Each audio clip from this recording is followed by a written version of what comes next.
Well, a lot of people in PNG have got to be asking what has the drama of the last 12 months been all about if these guys have just made up and they're best buddies again. There are both publicly stated reasons for this reconciliation and speculation for this reconciliation. The publicly stated reasons are that it was orchestrated by another former Prime Minister, Sir Julius Chan. He's been around a long time with Sir Michael Somare, and they stated that their aims were to form a government of national unity so that they could move on from the crises of the last 12 months. Sir Michael said that it was clear that Peter O'Neill's PNC party will have the most number of elected MPs, and therefore he will be given the mandate to rule, and that's why he's come on board. But the speculation is that this is really an attempt to thwart the current Deputy Prime Minister, Belden Nama. Belden Nama is a highly ambitious man and has said that he wants to be the Prime Minister, but he's also the man that marched into the Supreme Court and tried to arrest the Chief Justice. He's also said that PNG's constitution was handed to it by foreigners and its boundaries need to be tested. So he's popular amongst some Papua New Guineans, but others are a bit worried about what would happen if he became Prime Minister. So some are seeing this reconciliation between Sir Michael and Peter O'Neill as a way to thwart Belden Nama's ambitions. Well, having a government of national unity sounds like a noble ideal, but how likely is it that national unity, political national unity, will be achieved? Look, I think national unity is just a catchphrase. What's really at stake here, if I can be completely cynical, is that everyone wants to be on the winning side. And Peter O'Neill firstly had the most numbers, then Sir Michael Somare, they've reconciled. That's given him, Peter O'Neill's cause, fresh impetus. We've seen more MPs join his cause today. So I think that's what the motivation is, more than national unity, though if it is genuinely national unity that people are worried about, that's a great thing. But Peter O'Neill's challenge now that he says he has the 56 MPs to form a ruling coalition, his challenge will now be to keep them together. About 20 of them flew to Alatau, which is on the very eastern tip of the PNG mainland, to set up camp there.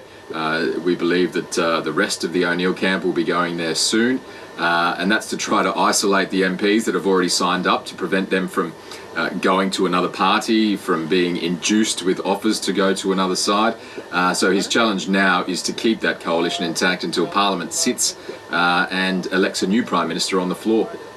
Notwithstanding Mr Nama's ambitions that you were talking about there before, does this now put the leadership issue, the leadership tussle, truly to rest? There were still some outstanding issues. I mean, it was largely put to rest before the election got underway, just before the election got underway, when Peter O'Neill was sworn in as Prime Minister for the third time. The issue had died down there. It certainly seemed that Sir Michael had essentially accepted his fate, though only until recently he's been saying that it was still his desire to see those that removed him from office punished and go to jail.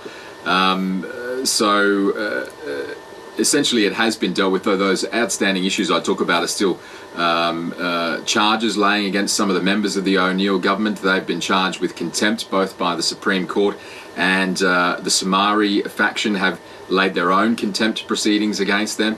And of course there's still the sedition charges that are still pending against the Chief Justice and another judge that were the result of Mr Nama going to court and trying to arrest them there.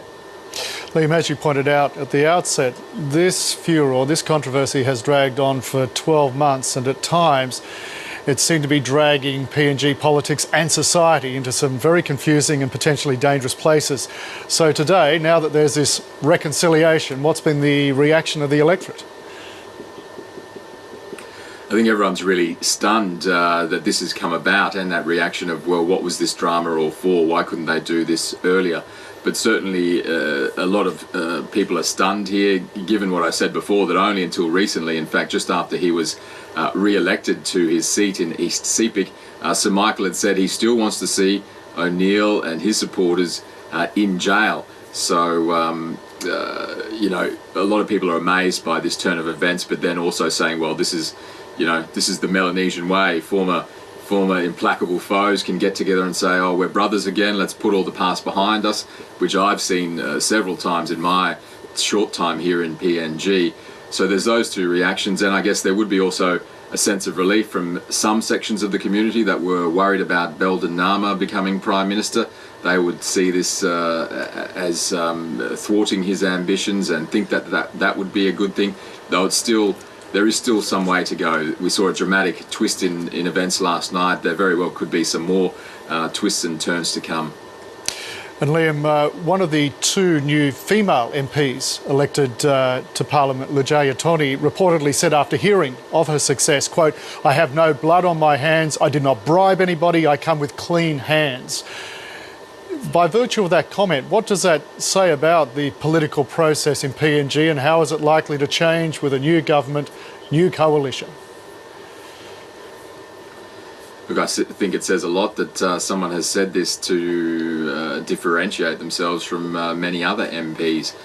The Commonwealth Observer Group has already handed down an interim report into PNG's elections and outlined a number of problems, both from the organisation aspect to the delays in polling to the massive variety of voting practices, from where things went very orderly in islands and coastal areas to where things were very disorderly in the PNG Highlands, where we saw multiple voting, we saw ballot boxes being stolen and stuffed with completed ballot papers, and mention was also made of the ever-increasing amount of money that's thrown out around during elections, whether it's in the form of pigs, cash, beer, Coca-Cola, to entice people to vote for them. As for whether there's going to be a change, I can't see a change happening between now and the next election in terms of voting practice and the way the elections are carried out and people's behaviour and MPs' behaviour. A lot of people have talked about this election being a sign of generational change.